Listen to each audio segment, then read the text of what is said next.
de charlar un ratito con, decíamos, el ingeniero Luis Antonio Lattuca.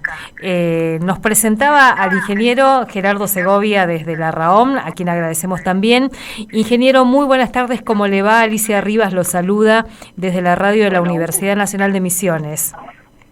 Bueno, un gusto, porque en Misiones siempre aprendimos muchísimo, así que tengo muchos amigos, así que un honor. Me llamo Antonio, Antonio Luis, no Luis Antonio. Ah, bueno, pero nada, una pavada. Veíamos pero ahí. Bueno, estoy muy contento de compartir algo de lo que nosotros hicimos ahí con una provincia que en este tema tiene mucho hecho, ¿no? Antonio, y este congreso, que es un poco lo que nos contaba y nos mostraba Gerardo en sus comunicaciones, ¿de qué se trata y qué cuestiones aparecen ahí como entrelazadas con la agroecología? Bueno, es un congreso de salud socioambiental. Bueno, si uno habla de salud y del ambiente, la agroecología propone justamente, digamos, las dimensiones que tiene la agroecología propone una dimensión productiva, que es la agricultura ecológica, una dimensión social y política de transformación de la manera en que vivimos hoy, ¿no es cierto? Y por otro lado, una visión ambiental. O sea, tiene esas tres dimensiones la agroecología, por eso tiene mucho que ver con la salud de nosotros como personas, pero también de la salud de nuestros hábitats y de nuestras zonas donde estamos viviendo, ¿no es cierto? Y veíamos un poco como el subtítulo de esta convocatoria, esto de salud en contextos de cambio climático, que me parece que es como un gran desafío empezar también a dimensionar claro. De qué hablamos cuando hablamos de preservar la salud, de cuidar la salud en un contexto tan complejo. Claro, y cómo hacemos para tratar porque el cambio climático ya está, ¿no es cierto? ¿Cómo podemos hacer nosotros desde nuestras ciudades? Bueno, yo trabajo en el tema de agroecología urbana, y entonces, ¿cómo podemos hacer nosotros desde nuestras ciudades para tratar de que las ciudades, y bueno, y nosotros, sean más resilientes, o sea, que resistan más a este cambio climático, y bueno, y estar preparados para no enfermarnos, ¿no es cierto? Entonces, esa es una de las cosas en las cuales estamos trabajando, ¿no es cierto? Y podemos hacer la diferencia, digamos, cuando vemos que parece tan abrumador este cambio climático, parece tan mínimo lo que podemos aportar desde nuestras realidades más cotidianas, cuando vemos este modelo productivo, extractivista, esta fase del capitalismo tan devastadora además, ¿no? Claro, pero yo creo que eso también es digamos, algo que nos han impuesto también. O sea, yo creo que si una de las cosas que yo aprendí acá en el trabajo, ¿no? Yo he trabajado mucho acá en las comunidades, en las villas miserias, en los lugares más, más vulnerados por este sistema. No digo vulnerables, sino que este sistema los margina. Y si algo aprendí de la gente, de la gente que vive en estos lugares, es la alegría, o sea, de cómo nosotros, a pesar, porque si no, no podrían vivir ellos, si no defienden esto de la alegría, como dice la canción de Benedetti, ¿no es cierto?, de tener la alegría. Y yo creo que también, también Jauretche, que no sé si que lo conoce, para mi generación fue prócer, y bueno, él dice, los pueblos tristes no triunfan. Entonces, como nosotros, a pesar de este contexto, todo lo que podemos hacer en lo cotidiano para mitigar el cambio climático. O sea, nosotros podemos hacer muchísimas cosas en lo concreto, porque hoy también hay una dicotomía, eso pienso yo, ¿no es cierto? No tengo la verdad revelada, pero hay mucha denuncia, hay mucho denuncia acá a los productores o a los agricultores que contaminan, a las multinacionales, a los políticos, a los académicos, pero separamos muchas veces lo que nosotros podemos hacer en lo cotidiano. O sea, hay un discurso ambiental y social de transformación, pero nosotros seguimos viviendo de la misma manera que nos impone el capitalismo. Y la mejor forma de resistir, yo creo que es transformar nuestra vida de a poco. Por supuesto que no podemos hacer de un día para otro, pero desde cómo podemos aprovechar los espacios libres que hay en la ciudad para producir en forma ecológica, cómo podemos reciclar los residuos, cómo podemos ayudar a los campesinos que no tienen tierra para que ellos puedan, cómo podemos ayudar a los campesinos a que vendan en la ciudad, porque Argentina con Uruguay son de los países del mundo con más población rural, urbana, perdón. En la Argentina el 95% vivimos en la ciudad. Entonces, si no cambiamos las ciudades, yo pienso que de las ciudades vamos a poder transformar también en la zona rural. Y una de las cosas que podemos hacer es ayudar en toda la comercialización de los productos ecológicos para que los campesinos y los agricultores se concentren en todo el tema de producción, que ya es mucho, y nosotros facilitar el tema de la comercialización, incluso con una palabra nueva, pasar de ser consumidores a coagricultores. Hay un movimiento a nivel mundial que se llama agricultura sustentada por la comunidad. ¿Qué quiere decir? Que personas conscientes desde la ciudad apoyan a esta agricultura sana para que pueda ser posible. Entonces nosotros podemos transformarnos en coagricultores. En Misiones podríamos decir, las ferias francas, por ejemplo, es como un acercamiento a esa concepción. Claro, pero yo digo más que eso. Bueno, las ferias son importantes, pero porque están en todas las localidades, pero por ejemplo en Posada, en una ciudad grande, ¿cómo podemos armar un núcleo? Es una organización esto de la agricultura sustentada por la comunidad, o sea, son personas que se comprometen y se asocian con el productor para ayudarle en la venta y para ayudarlo también a ver qué necesita para poder seguir produciendo ecológico. Y entonces, pasa de un rol pasivo del consumidor, que a veces, contribuye solo yendo un día cuando puede a la feria, a ser alguien que garantiza al agricultor que todo lo que produce lo va a vender. Hay como un compromiso, se juntan antes este grupo de personas que se asocian, supone que somos 50 personas que nos asociamos con un par de agricultores de ahí de Misiones, y entonces nos comprometemos a toda la semana comprarle la producción, incluso planificar juntos, ver que si hubo algún problema climático, ayudarlo también en eso.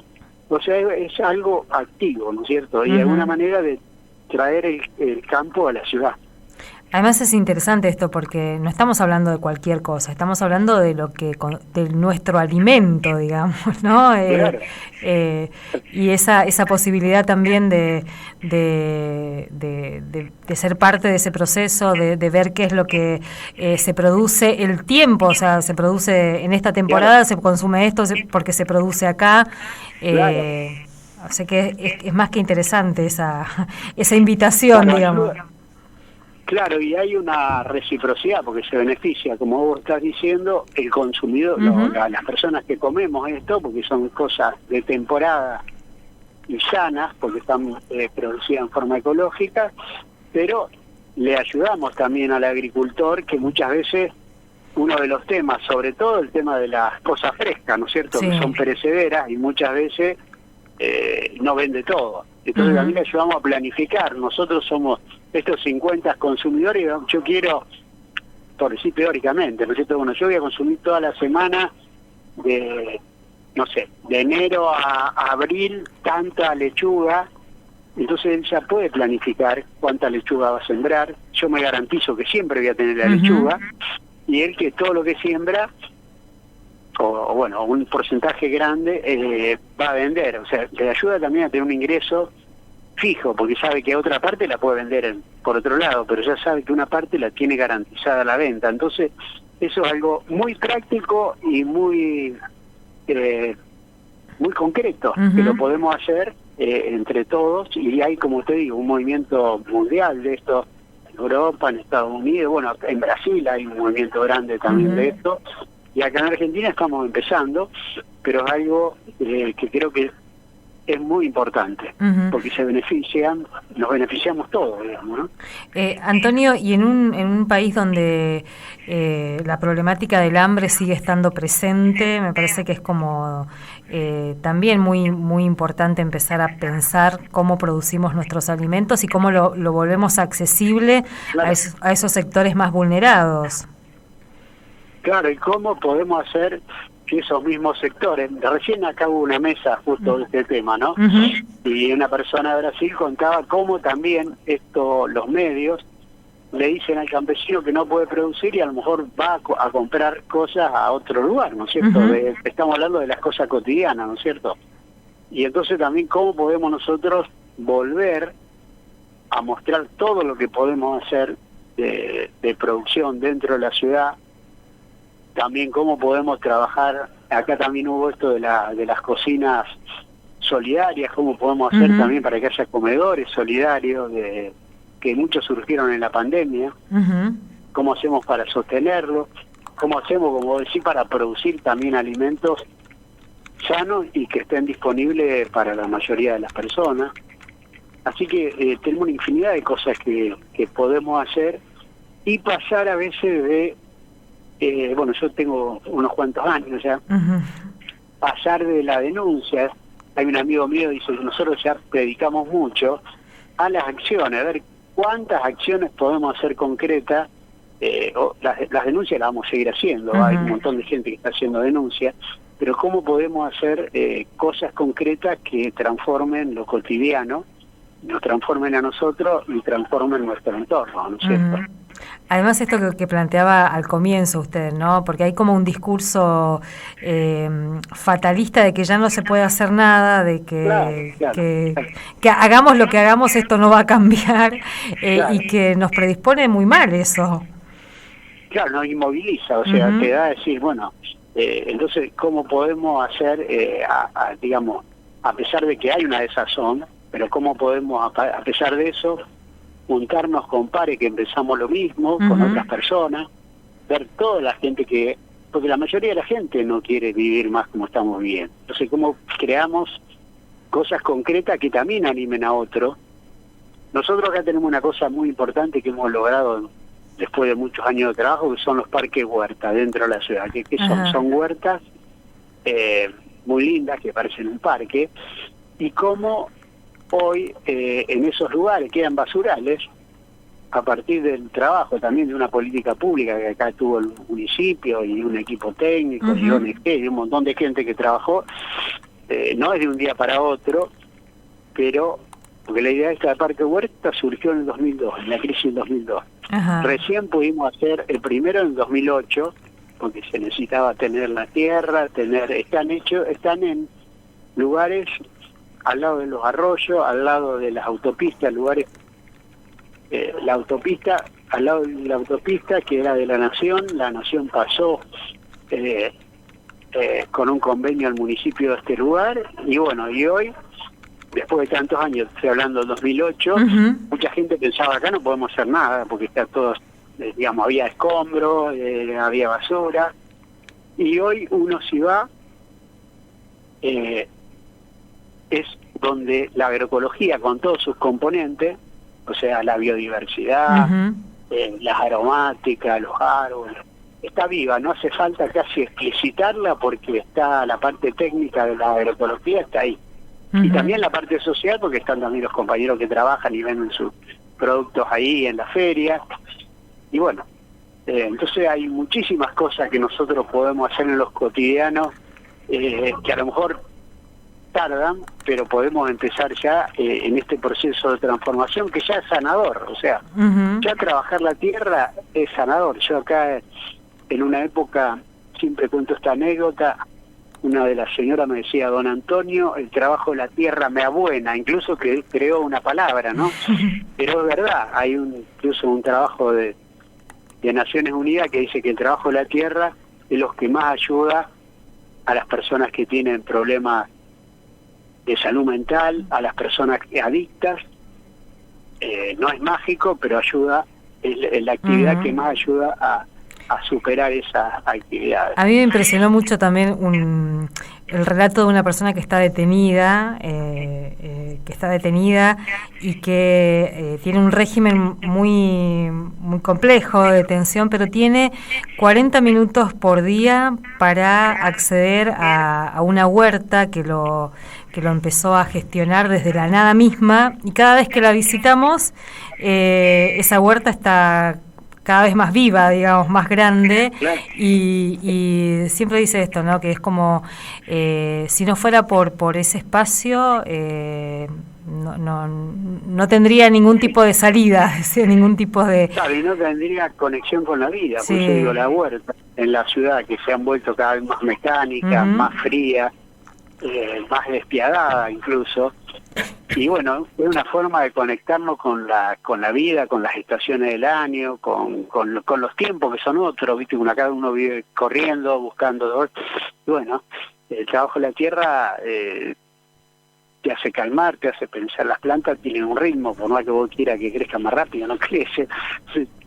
Nos ayudan a conectarnos con todo este entorno, y bueno, yo estoy convencido que es algo sanador, ¿no? Antonio, bueno, ahí me agarró un poquito de tos, pero quiero agradecerle mucho este contacto aquí con la radio de la universidad. Seguramente vamos a volver a charlar un poco de esta experiencia, de lo que va dejando también, y esto que nos permite ir compartiendo y aprendiendo, sobre todo en una provincia como la de Misiones, en la que también quienes vienen impulsando la agroecología nos vienen mostrando este otro camino que es sumamente necesario. Así que mil gracias. Claro.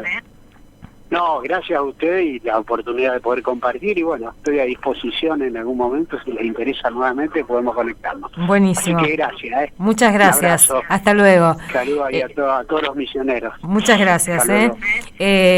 Hablábamos con el ingeniero Antonio Latuca, ingeniero agrónomo, participando de este